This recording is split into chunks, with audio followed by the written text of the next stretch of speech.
Good morning and welcome everyone on this special morning, Veterans Day 2016. I welcome our guests and our students and our teachers. This morning I'd like to welcome you. I'm Diane Combs, the principal. This is Stacy Trepanier, the assistant principal. Put your hand up there, Mr. Panier. This morning we have a very special program lined up for you to enjoy. I would like everyone to please stand for the presentation of colors at this time, led by Melissa Seifert and two students. As we stand, we are silent. Forward. Silent. March. Left, left, left, right, left, left, left, left, right, left, left, left, left, right, left, left, left, left, right, left, left, left, left, right, left, left, left, left, right, left, left, left, left, right, left, left, left. Color guard. Halt. Right. Face.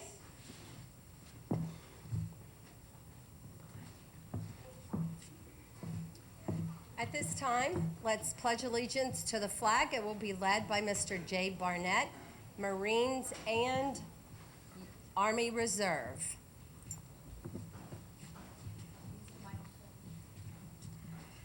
I pledge allegiance to the flag of the United States of America and to the republic for which it stands, one nation, under God, indivisible, with liberty and justice for all. Please remain standing for the national anthem. Present arms.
This morning, we are honored to be in an assembly to honor our veterans.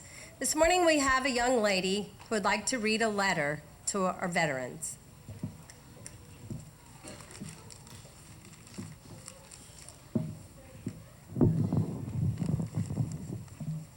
Dear veteran, thank you so much for serving our country and our people. Through your bravery, you have given us all pride and bright future. You have left behind all of your other dreams for not just a single person, but for the country as a whole. When you pass away, you will not be forgotten because you are one of the soldiers that fought for Americans' safety and freedom. And you will not only be remembered for what you did, but how you did it, with courage, pride, and hope that we are all truly free country. Today may be Veterans Day, but what does that really mean? You should be honored every day of the year, and that is because you are an American hero.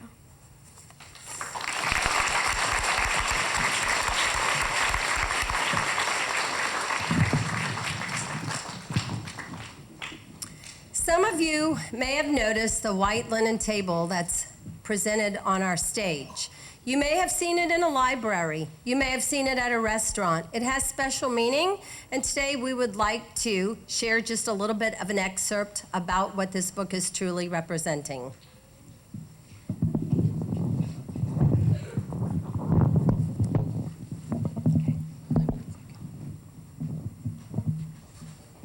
Shortly after our soldiers returned from Vietnam, a new tradition began to honor soldiers that were missing or killed in action.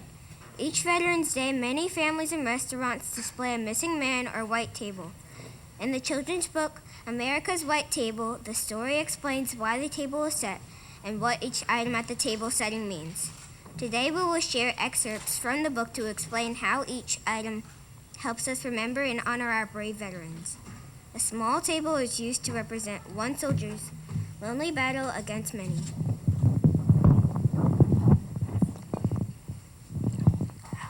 The table is covered with a white cloth to honor a soldier's pure heart for serving his country.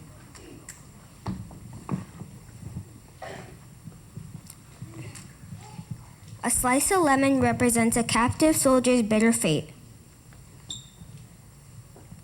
Salt represents the tears of families waiting for their loved ones to return. The empty chairs for missing soldiers who are not here. The black napkin is for the sorrow of captivity. The overturned glass is for the uneaten meal of our missing soldiers. A white candle is placed on the table to represent peace. A red rose with a red ribbon symbolizes our hope that all of our missing military members will return. We honor our brave men and women of the armed forces for the sacrifices they have made.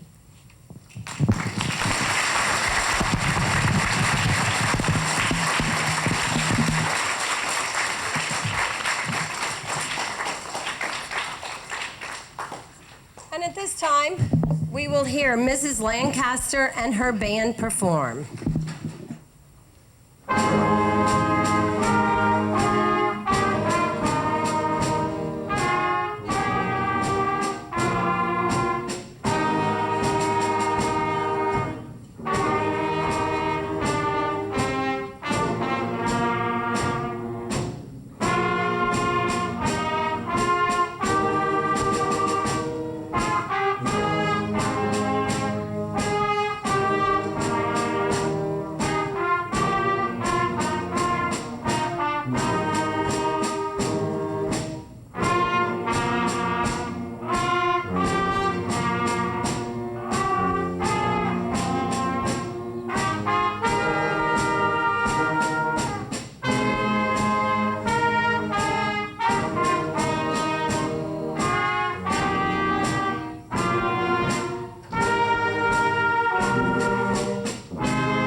Thank you, Ms. Lancaster, and boys and girls, what a great job.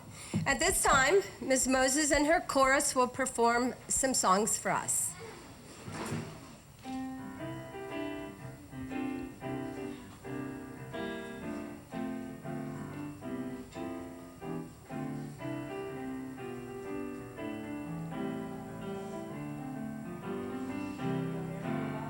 America, my home, the place I want to be. Freedom, justice, and equality, no other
That was awesome, Pine View students. Ladies and gentlemen, let's give them a round of applause again.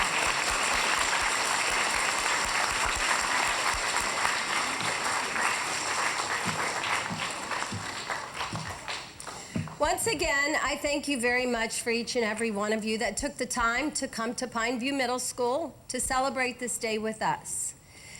Today, I would like to honor and say that I am so appreciative to Mr. Matt Cole for coming to share some of his heart with us.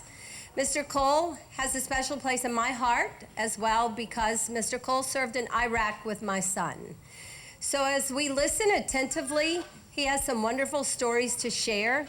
And I am going to say, I am proud to be an American. I am so glad that we can fly Old Glory still today. So listen attentively, please. So students, this morning you heard on your announcements that today is Veterans Day. It is a national holiday. It's always held on November the 11th to honor our military veterans. This coincides with other holidays, including Armistice Day and Remembrance Day, celebrated in other countries that mark the anniversary of the end of World War I. So students, as you're learning your history and learning about the different world wars, that is because the whole world was involved. And the end of the First World War was called the Armistice Day, and it formally ended on the 11th hour of the 11th day of the 11th month in 1918. That's when the treaty, or at the time called Armistice with Germany, was signed.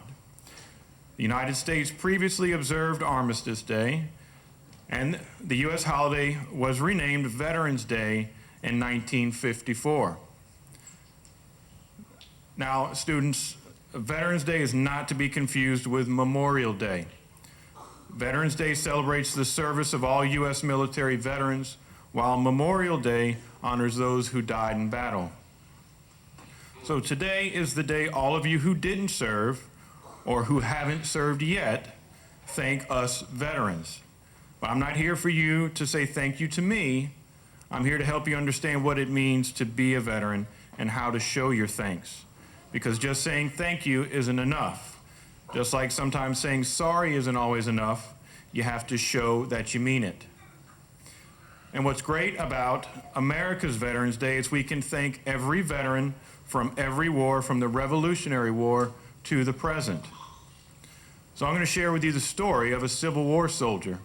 His name was Sergeant William Carney, and he received the Medal of Honor for his courageous effort to protect the U.S. flag under fire during the Civil War. He was a member of the 54th Massachusetts Infantry Regiment. And who here has seen the movie Glory? And those of you who haven't, ask your parents to rent that movie because it's an excellent movie and it depicts the 54th Massachusetts Infantry Regiment. And that's a regiment of freed slaves who volunteered to fight for America. So Sergeant Carney was a 23-year-old ex-slave who rescued the flag after the unit's color bearer, was shot in the Battle of Fort Wagner near Charleston, South Carolina in 1863.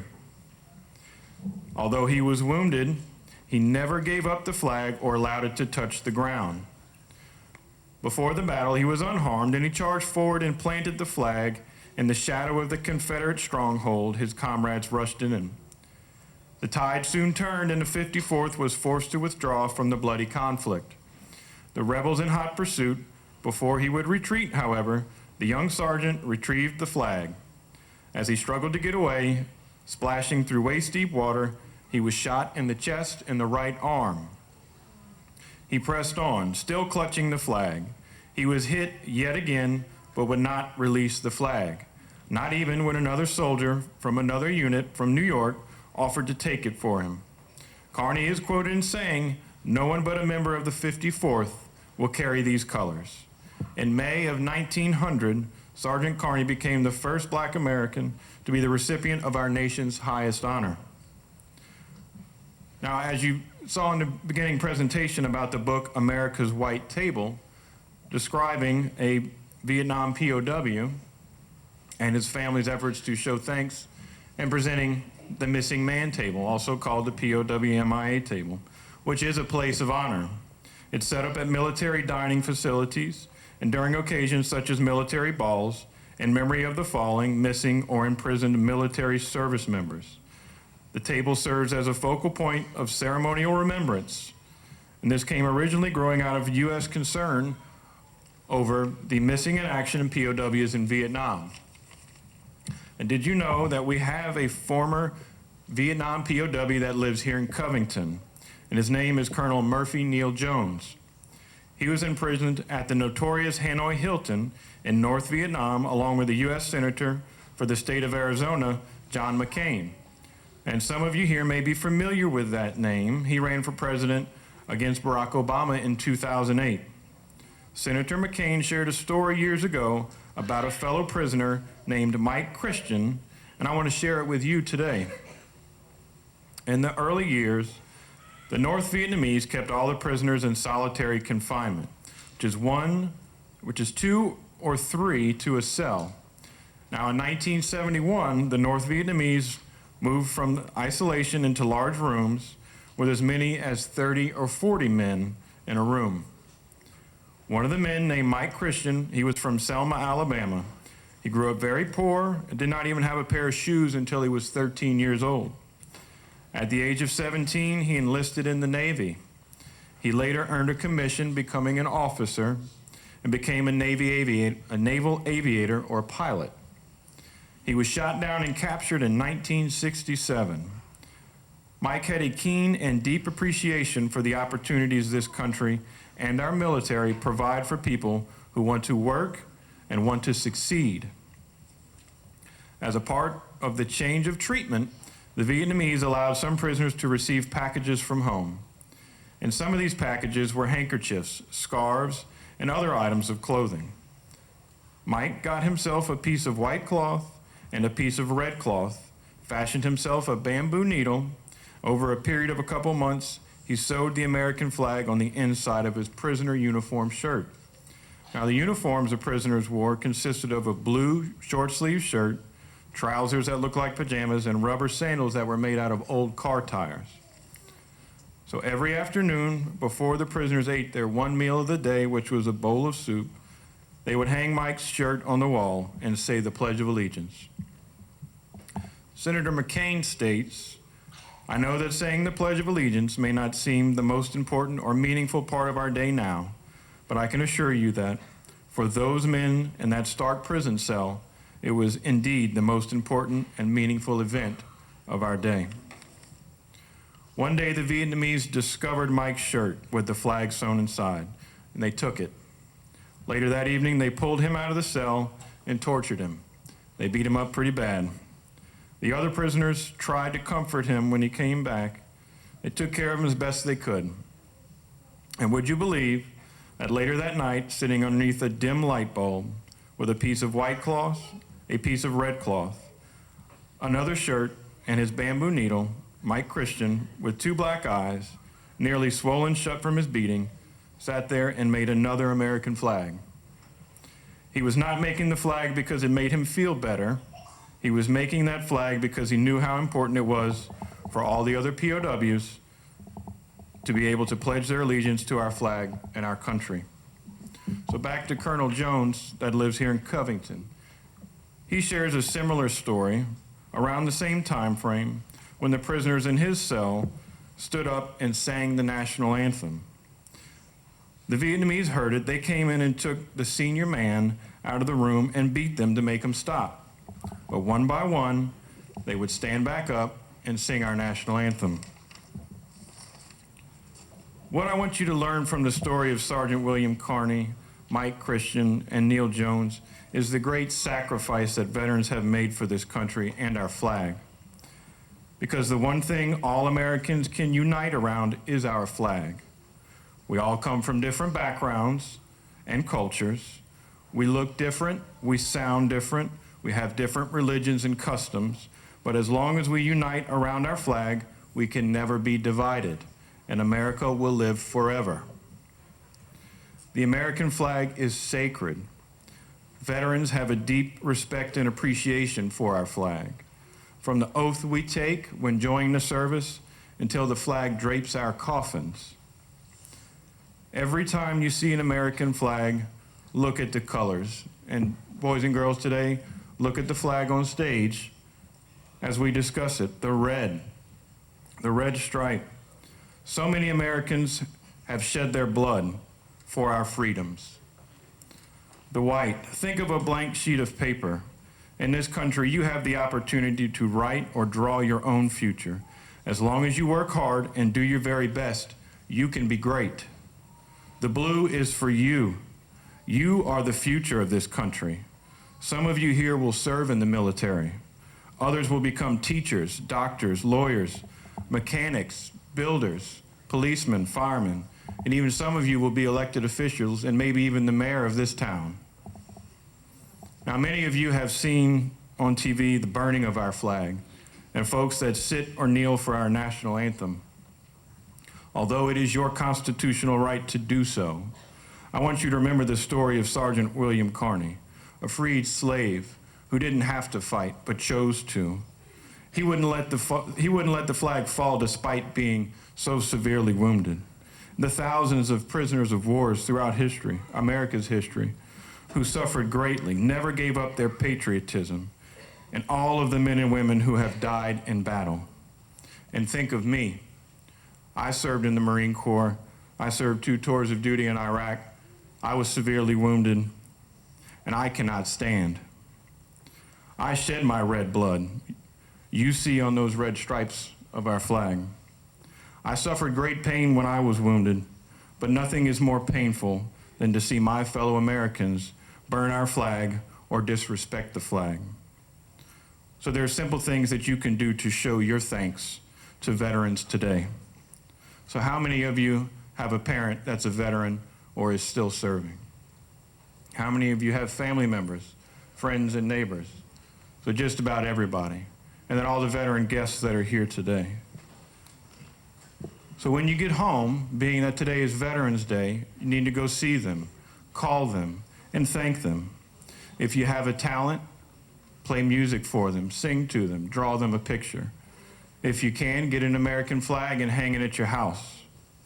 But do this and let them know that you understand the sacrifice that they gave this country, and that you will honor them and you will stand proudly for our flag.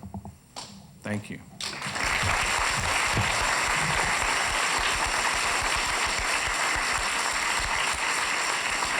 Just a few more things before we conclude our assembly. I would like to ask the veterans that are present with us today, would you please stand? Boys and girls, give them a hand, please. Thank you, thank you, thank you, thank you.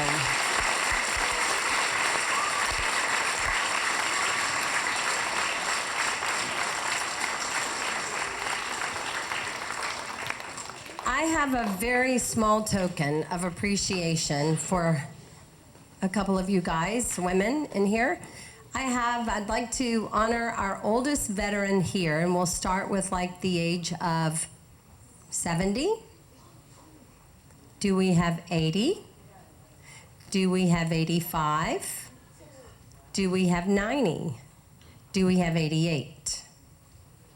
We have an 88-year-old veteran. Thank you. Thank you. 85, 89, excuse me. 89, thank you so much. Now I have a little token for the youngest veteran here. Do we have an 18-year-old? A 20-year-old? 30? Okay, we have some, and you are 30. 29. Let's give him a hand.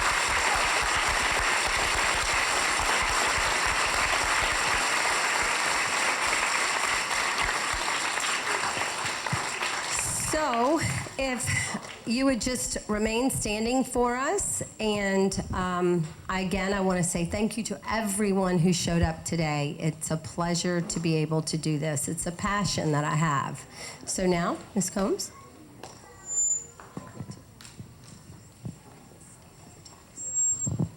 If you would all please stand for our closing song of Taps.